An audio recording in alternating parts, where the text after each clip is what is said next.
Geek Therapy Radio.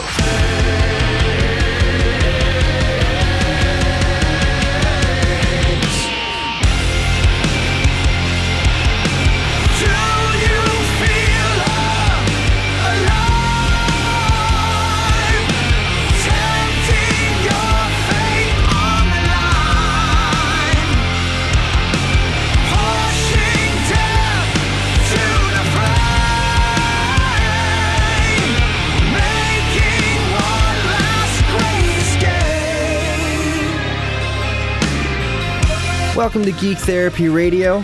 I almost said the Geek Therapy Radio podcast because you are listening to the broadcast right now, unless you are actually listening to the podcast after the fact or before the fact or whenever I uploaded the show. Good reminder for you, the beautiful and or gorgeous radio listener on KPRC 950 AM here in Houston, unless you're listening to this radio show in the future and I'm syndicated somewhere, insert your call signs there.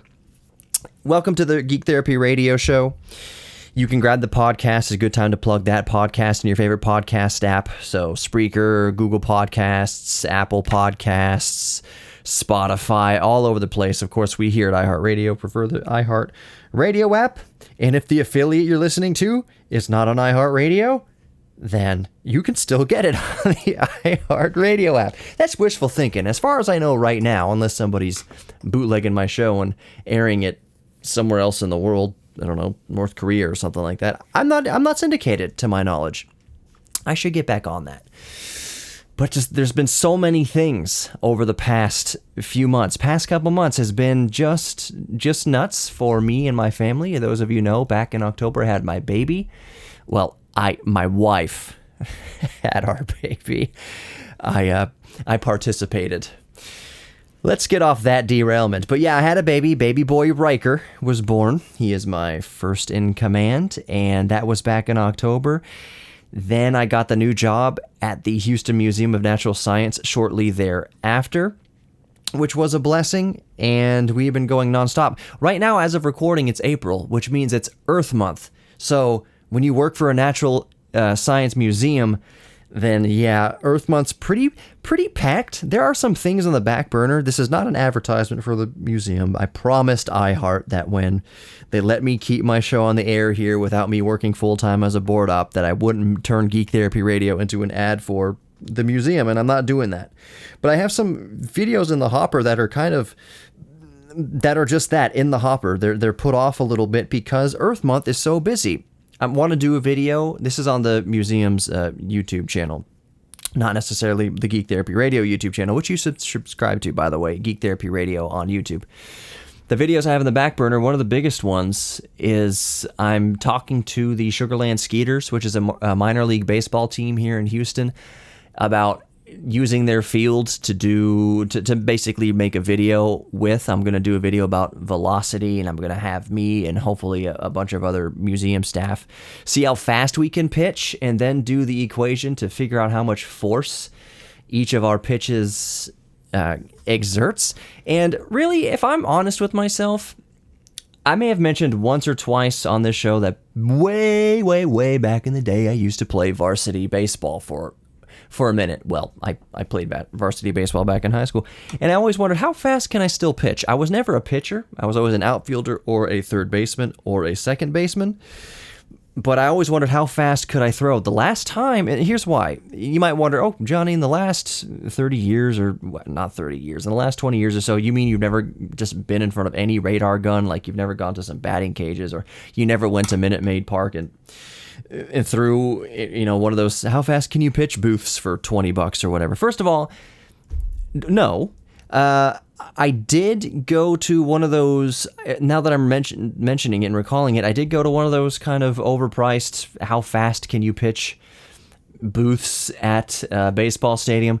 It was not calibrated right. I was throwing my hardest, and I was probably 20 years old or so. I was throwing my hardest, and it was registering like 52 miles per hour, which is not right. I know it might sound right.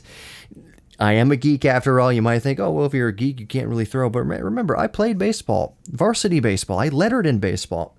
And when I was 11 years old, I was pitching in the 60s, I was throwing in the 60s, so like 63 miles an hour. Like the last time I officially had a radar gun pointed at me in a baseball game was when I was in like middle school and I was throwing 60 miles an hour or so. Maybe I was a little bit younger.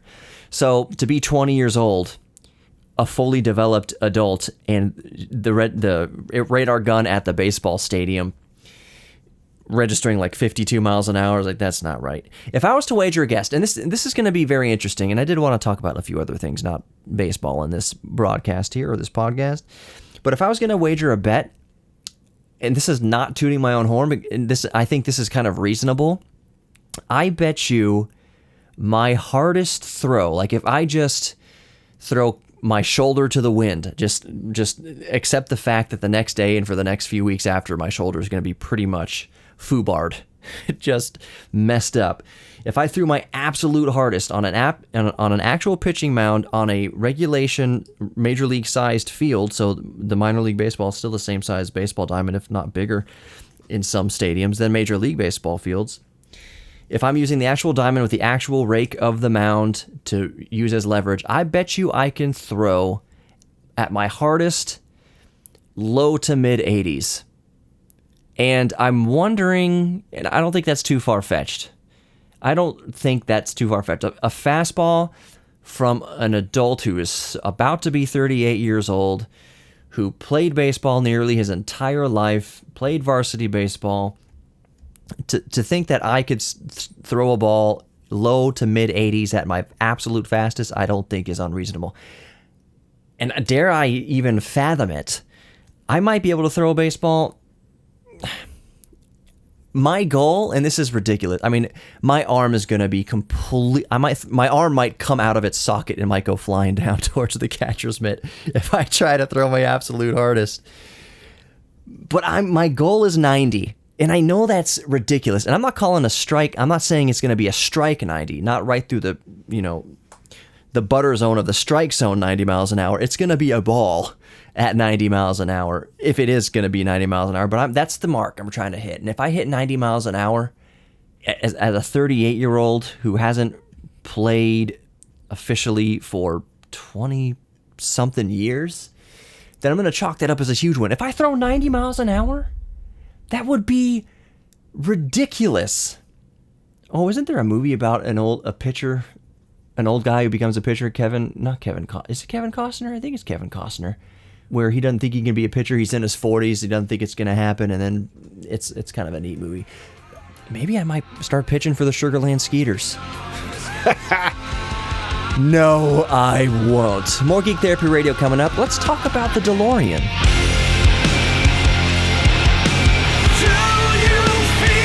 Welcome back to Geek Therapy Radio. You've got your mental curator, Johnny Hemberger. Go grab the podcast, the Geek Therapy Radio podcast. Just search for the Geek Therapy Radio podcast in your favorite podcast player. Just look for the red, white, and black color scheme. And if it says Geek Therapy Radio in red, black, and or white, or any combination thereof, that is the official Geek Therapy Radio podcast. I did not know in the last segment that I would spend the last segment talking so much about baseball and living vicariously through myself, imagining and remembering what it was to be a young buck playing baseball. So to recap that segment, if you're just joining Geek Therapy Radio, I'm about to do a video with the Museum of Natural Science, Houston Museum of Natural Science, with the Sugarland Skeeters. It's going to be in a couple of months, and I'm going to see how fast I can throw. It's going to be kind of a lesson on velocity, like a fun video about velocity. And I am going to see how close I can come to 90 miles an hour. I don't honestly think that I'm going to be able to throw. That's a better term for it. I don't think I'm going to be able to throw 90 miles an hour. Maybe on a crow hop. My shoulder, by the way, and we'll talk about the DeLorean here in a minute because I got some DeLorean news. News about my DeLorean, not any like new DeLorean developments. I gotta get them on the show. But back to my shoulder. My shoulder's jacked. Not muscle jacked. It is just messed up. It is messed up from overexerting in baseball as a as in elementary school, middle school, and high school, I overexerted my arm. I overextended my arm. I threw too hard from an early age. I didn't do any like self-preservation for my shoulder. And I remember thinking back in high school, and this is not going to be extended on baseball, I promise. We will get onto the DeLorean here in a second. I'm just saying, because I think a lot of us can relate to this. I remember back in high school not caring so much about the future of my body. I think a lot of us can relate to that. Maybe some of us didn't go through that till college. I'm invincible. Drink all the things. Do all the things. My body will be this way forever. No. But I do remember in high school throwing as hard as I did, gunning turkeys down from the outfield at home plate, thinking, I'm not going to go on to play professional baseball, so I might as well just throw my hardest here, get it all out of my system here, and if my shoulder or arm gets messed up in the future and I don't have a shot in the major leagues, that's fine. The odds of me having a shot in the major leagues, that was never my goal playing baseball. Even playing varsity was to get on anybody's radar and play professionally. Yes, you daydream about it, and I'd be lying to you right now if I said I didn't daydream sometimes about, wow, what it'd be like to play just like one game. What if the Astros let me put on a uniform just once? Let's say they're having a below 500 season. Let's say they're having a 250 average season, winning 25% of their games. And because we're in Houston and everybody's a fair weather friggin' fan here, when the Astros are below 500, there are no such... Don't get me started on fair weather fans in Houston. When any team is below 500, Houstonians abandon the team. They don't just abandon the team. They freaking hate the team if they go below 500. They're burning jerseys. They're throwing jerseys away. They're saying how bad the Astros or the Rockets or the Texans, whoever sucks because they're below 500. We have I got to be careful what I say here because this is going to sound more like it's for Sports Talk 790. I got to be careful what I say here because I don't want to piss people off too much. But Houston does, because I've been here since 1989, Houston does have some of the worst fans. And by that, I just mean fair weather fans. I'm not talking about etiquette in the stadium or whatever, or support when the team is doing well. I mean support when the team is doing badly. We have some terrible, terrible, terrible fair weather fans here in Houston. And I know Houston's not alone in that. There's other cities. But you don't go to Boston or New York and find... Of course, you will find fair weather fans. You will find fair weather Yankees fans. You'll find fair weather Red Sox fans, but not like Houston. Not in cities where baseball is religion. And believe me, if you've never been to Boston or to Chicago or to New York City, baseball is religion there. I'm in every sense of the word, it is religion. It is day of life, wake up, go to sleep, Yankees, Red Sox, Cubs. It's religion in those cities. And I'm sure you find some fair weather fans, but Houston, it's always felt like baseball was an afterthought. People only like the Astros specifically when they're above 500. And then if they're not above 500, who cares? And if George Springer isn't playing anymore, then my wife is like, who cares? I'm just kidding. She's still an Astros fan. Let's move away from baseball. The end of that story was just that I didn't preserve my shoulder because I didn't wind up playing professional baseball. I wound up becoming a professional geek. A literal professional geek. All right, so DeLorean update news with my car. And this is going to interest anybody else, especially with classic muscle cars, or maybe even, I would say, older, not late model, but trucks, maybe as late as the 90s. Definitely the 80s and definitely the 70s. I'm getting new tires for the DeLorean, brand new tires for the first time in the DeLorean's life. It's just, you know what? That's just how I roll, so to speak, how I've rolled with the DeLorean. I don't think I've ever put brand new tires on the DeLorean. I think I put brand new front tires on it back in because I got it in 2000. I probably put brand new tires on it in like 2002 or 2001, something like that. And those were the tires that have been on it this entire time. Those are old tires. They weren't dry rotted. They weren't cracked. They still look good. But I noticed driving down the road the other day, that I developed a little bit of a kind of a speed wobble, that when you go past 45 miles an hour, there's a little shaking in the steering wheel. And what that tells me is that one of the 4 tires, most likely, because the tread on them all looks good, it means that I probably most likely have a separated tread, that on the inside of the tire where you can't actually see it, the tread has come delaminated from the radial or whatever layer of tire.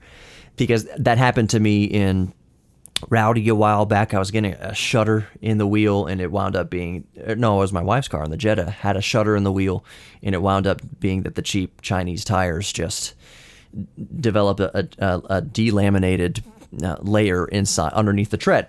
So that's what it feels like what's happening in the DeLorean, and I'm hoping it's that because, a bad wheel bearing or something is more expensive. Either way, I took this as an excuse to put brand new good rubber on the DeLorean. And here is where things kind of get interesting. I've already ordered all the tires. The front tires, what size are they? 60R14. Yeah. Right? 14. They're 14-inch tires on the front and 14-inch rims on the front and 15-inch rims on the back. So the front tires are just kind of economy tires. They're very cheap. I mean, you can get a good brand of these economy tires for $50 a piece, and that's exactly what I did. $50 or $60 a piece. I forget exactly what brand they are, Hankook or something like that. And I know there's a lot of brand loyalty with tires, but it's a name brand at least.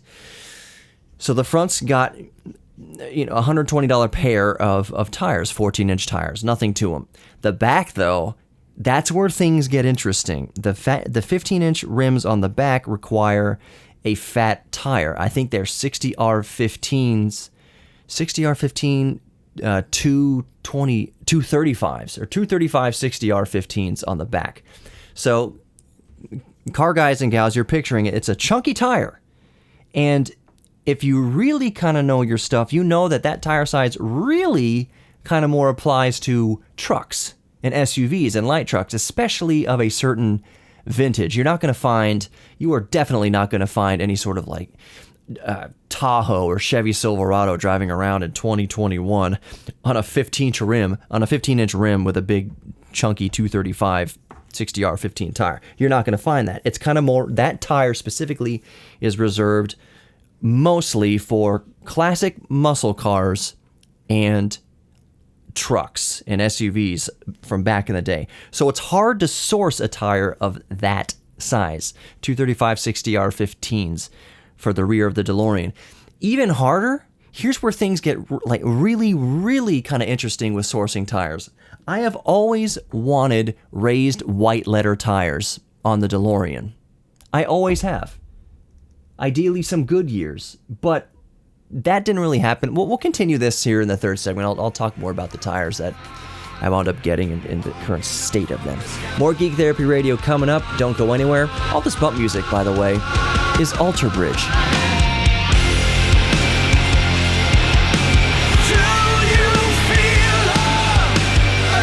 Welcome back to Geek Therapy Radio. You've still got your mental curator, Johnny Hemberger. I mentioned that the bump music that I'm using for the show in particular and last week's show is Alter Bridge. And some people might ask, oh, what about like copyright? No, you know what? Honestly, seriously, no one's going to care. And I've done my due diligence by telling you it's Alter Bridge. Alter Bridge and their label gets free advertising from me, basically. It's a band called Alter Bridge. Everybody knows who Alter Bridge is. I might as well say, oh, the bump music is Metallica. You know who Metallica is, although Metallica is kind of Sue happy. Whatever. It's bump music. It's Alter Bridge. I'm not even playing the whole song.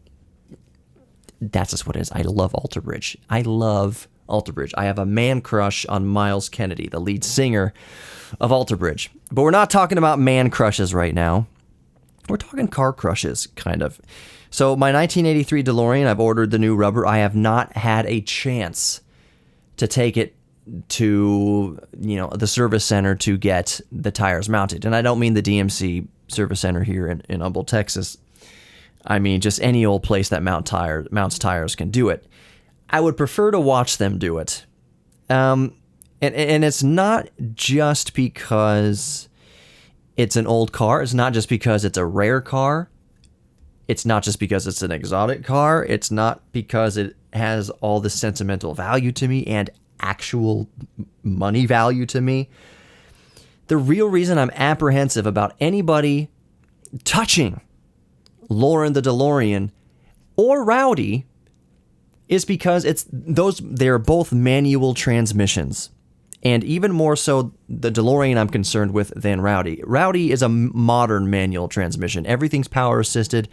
Everything works as it should. I mean, it works as it should in the DeLorean too. But old cars, anybody listening right now who's ever driven an old car, especially an old manual transmission car, there's no power assistance in it. There's nothing. It's all hydraulic. It's all, old linkages. There's no power assistance. There's no hydraulics anywhere.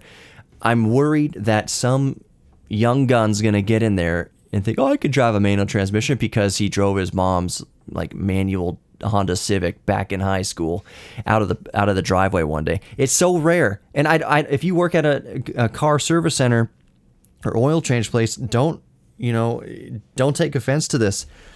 But I always check with Rowdy and or with the DeLorean.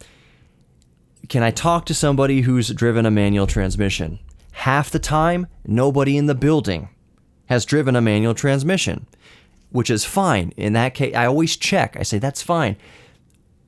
Just guide me into the bay. I will help you guys out. I'll waive whatever. Just let me take her into the bay for you. Or if I talk to somebody who hasn't really driven a manual much, I'll say, I'll request, hey, do you mind if I take her into the bay for you? I'd be happy to. I know this car. I know how to drive manual transmission. Been driving all my life. I know this car. So usually they accommodate. Yeah, I prefer if you do, and I do it. There was one kid that I can recall. This is rare. This is really rare because I'll come out and say it. I really, really dislike Jiffy Lube. I borderline hate, if not fully hate, Jiffy Lube. Anybody listening right now, do not ever, under any circumstance, take your car to Jiffy Lube. Not to let them put their hands on it, not to let them change the oil, not to let them change the wiper fluid, not to let them change a brake light. Never, ever take your car to Jiffy Lube. I'm not speaking about any other oil change place, specifically Jiffy Lube. I have such a chip on my shoulder with Jiffy Lube. They have the last 3 times, and I'm the fool, the last 3 times I've taken my car, any car to Jiffy Lube, they have effed it up royally. So the first time going back, I'm thinking, my 1994 Volkswagen Passat, they stripped the threads of the oil plug. So I drove a quarter mile down the road, sprayed oil all over the ground. The car had no oil. I don't think it did too much damage to the cylinders, but it was borderline. I had to get it towed back to Jiffy Lube. I was like, guys, you messed this up. Actually, I didn't take it back to Jiffy Lube. The manager was this was a Jiffy Lube on North Park in Kingwood. And this was maybe, 15, 20 years ago. He or she, I forget who they were just belligerent and stupid and ignorant and mean and rude and just refused. You don't have any proof that we damaged your car. I was like, yes, I did. I brought it in there and the oil plug was threaded and was just fine. And after I took it away, I have no more oil in there. And you can see that the oil plug is stripped. Y'all did that. And the manager's like, you left. You could have over-torqued it after. Why would I do that? If I had to mess with the oil plug after you changed the oil at all, it means y'all screwed something up. If I had to touch the oil plug afterwards. Either way, y'all screwed up. What are you going to do about it? We can offer you a $20 discount next time you come in. But screw that. Okay, I'm never going to the Jiffy Lube on North Park in Kingwood ever again. Fine. I said, okay, well, that's just one Jiffy Lube. And again, this is back in early 2000s. So some time had passed, and I had Rowdy, and I lived in the medical center of Houston, and there's a Jiffy Lube, I believe it's on Kirby. Those of you who live in Houston in the medical center know kind of the Jiffy Lube I'm talking about. So I figured, okay, it's been 10, 15 years since my last bad experience with Jiffy Lube. I'll bring Rowdy in there to get an oil change. How bad can they mess it up? They can't, well, I know how bad they can mess it up. I said, there's no way lightning's going to strike twice. So I will say this. They did change the oil, and it was fine. But not before Rowdy rolled out of the bay and into the back of another car. Whoever parked it in the bay, who sweared up and down, yeah, I drive a manual, bro. Yeah, I drive a manual. Okay, fine. I told him also, hey, this has an electronic parking brake. It's a manual transmission, and it also has an electronic parking brake. And if you put it in the bay, be sure to keep it in gear because people always forget to do the electronic parking brake. I got you, bro. I got you, bro. Didn't leave it in gear. Didn't do the electronic parking brake. The car, my Rowdy, which when brand new was an expensive car. I didn't buy it brand new, but it's an Audi S5. It is a nice car. I just see out of the corner of my eye it rolling out of the bay, and I'm thinking at first, oh, they're done. They're just kind of driving it out. Nope, there's nobody in the car. The door's halfway open, and it runs into the back of another customer's car. Now, here is all the thank Jesus parts of the story. The car it ran into the back of was a Jeep Wrangler that had its spare off-road tire on the back of it. So the car, Rowdy wasn't going that fast, and it just kind of bumped into the back of the Ranger. No damage to the Ranger. Thank God, no damage to Rowdy. But thank God even more that Ranger was sitting in the driveway that leads out to Kirby, and it was rush hour. If that Jeep wasn't there, my car would have rolled out into oncoming T-bone traffic on Kirby at rush hour through the Med Center. That's how bad that could have gone at Jiffy Lube. And I was just, when you're so mad, you're just so beside yourself, like you don't even have any rage. You're just so done. You're just so done. You're like a stone cold face.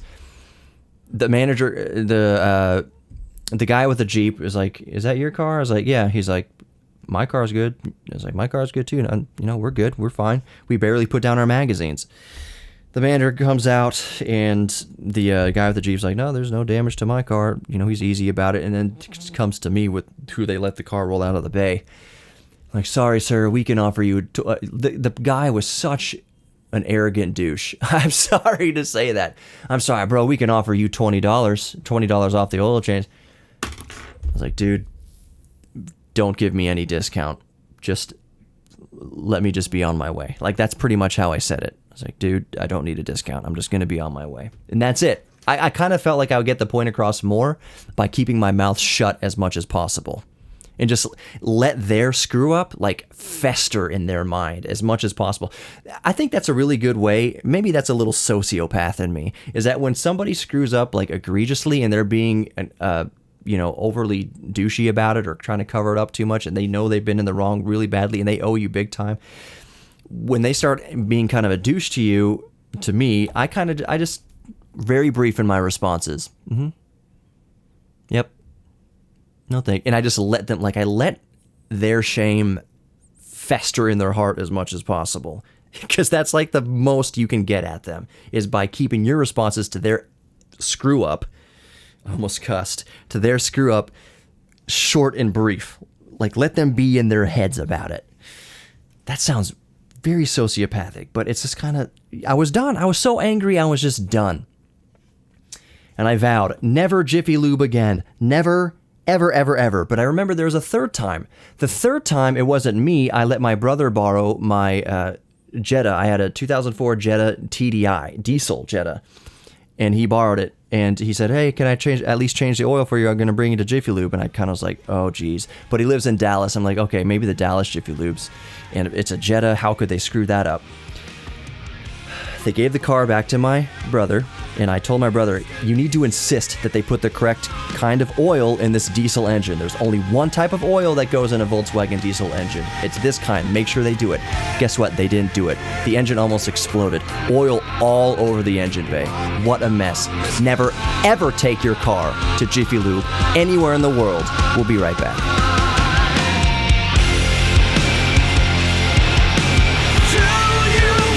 Welcome back to Geek Therapy Radio. You've got your mental curator, Johnny Hamburger. By the way, this week I'm recording with my normal MXL V67G that I bought in 2003 and messed up the diaphragm of. So that's the mic I'm recording with. I haven't got my 77DX from my uncle yet. I'll text him tomorrow. Just say, "Hey, Uncle Bill, where's the Just curious where the RCA is. There's no rush on it. Beggars can't be choosers here. Anyways, I got real butthurt in the last segment about Jiffy Lube, making the firm statement, never ever take your car to Jiffy Lube. If Jiffy Lube came to me, I'm sorry to continue the butthurt on it. Maybe it's entertaining to some. I don't think there's anybody listening right now who would disagree, especially a car person, who would disagree with the statement. This the tried and true, the sun will rise tomorrow, I'm dropping things. Sun will set tomorrow, as sure as the sun rises and sets. The fact in the car world is you don't ever take your car to Jiffy Lube, and I stand behind that 100%. Listen to me, listeners. Do not ever take your car to Jiffy Lube.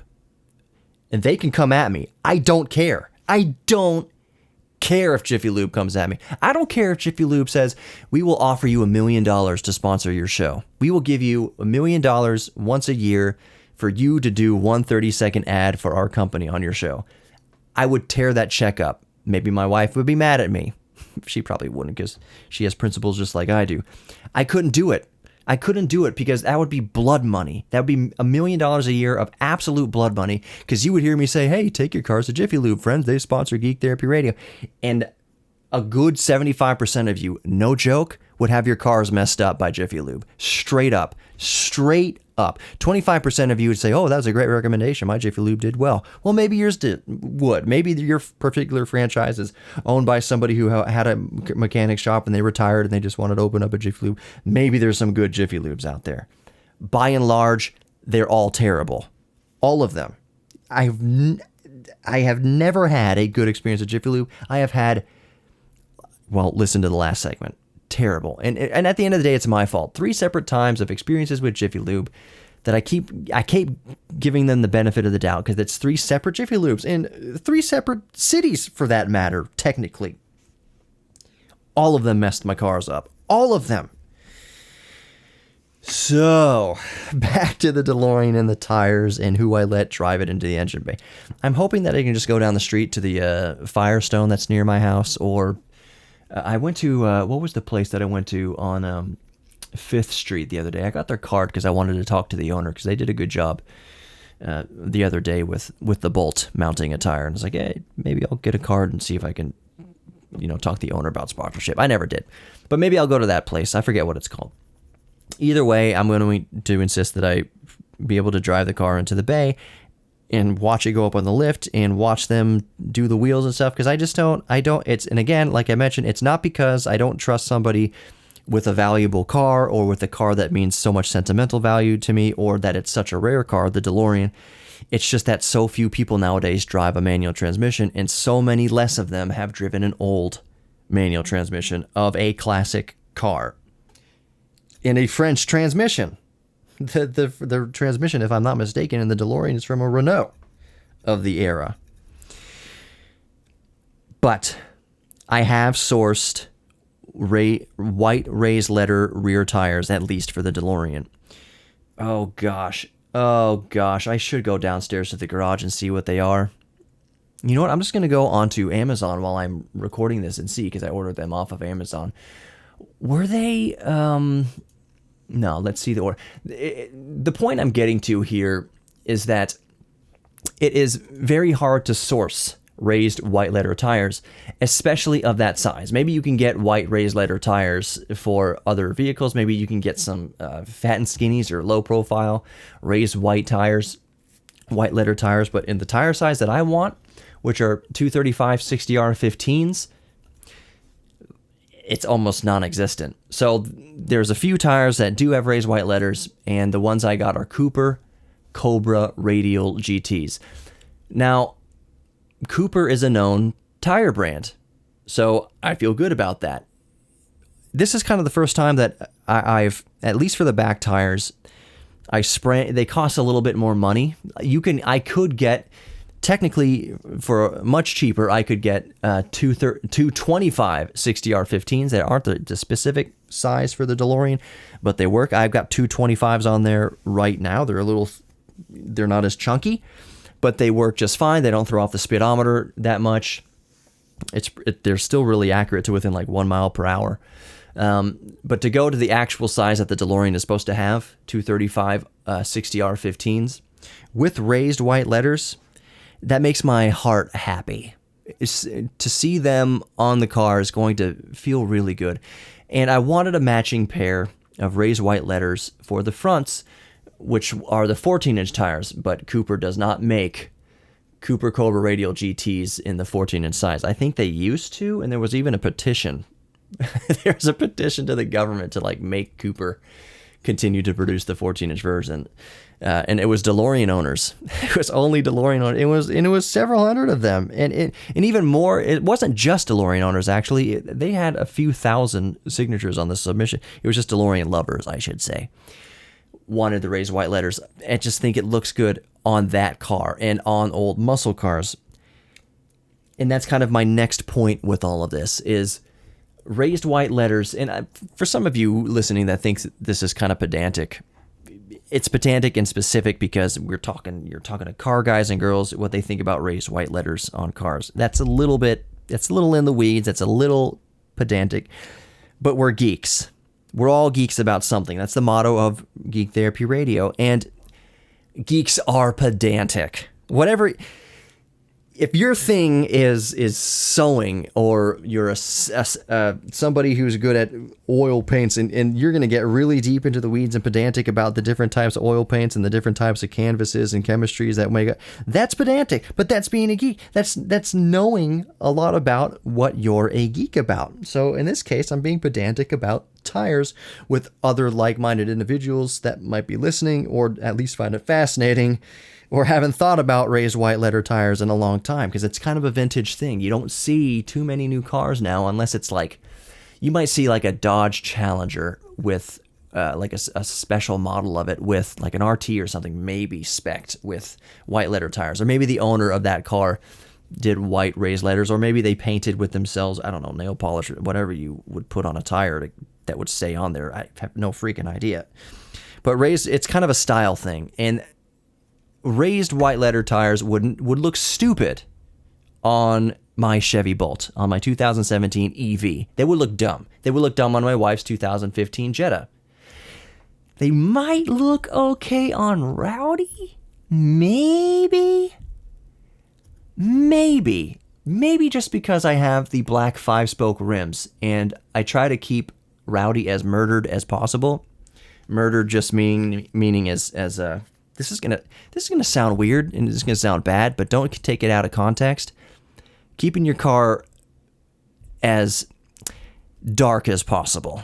I will say in my case as black as possible. So black rims, black paint, black trim, as much of the car murdered out black as possible. Since it's an S5, it has some chrome, kind of not chrome, but aluminum flourishes, I guess, and stuff on the side windows and mirrors and trim and whatnot. But for the most part, it's murdered out black. And I'm wondering, raised white tires on a more high performance kind of muscly car that's murdered out black, and the white letters really pop. I think that's the thing. I think that's where raised white letters on tires would work aesthetically for a car, now that I'm thinking about it, because my neighbor across the street, Al, his son, has a 94 or whatever Ford Bronco that he's restored, and he put raised white letter tires on there, and they work really well. And it's not just because it's an SUV, it's not just because it's a truck, it's because it's red and black. The color scheme is really good. It's very contrasty, so it's red, black, and then the raised white letters. It's like perfect Geek Therapy Radio color scheme. So I think that's it for raised white letters on the tires. It's interesting what we geek out about here on Geek Therapy Radio. No matter what you take away from the show, take this away. You are worthy of love. You are worthy of giving love. You are worthy of receiving love. And you're worthy of your own self-respect. We're all geeks about something, so embrace your geek thing. Lean into your geek thing. Grab the Geek Therapy Radio podcast in your favorite podcast player. And I'll talk to you next time. If you'd like to sponsor Geek Therapy Radio, just go to geektherapyradio.com and let's talk.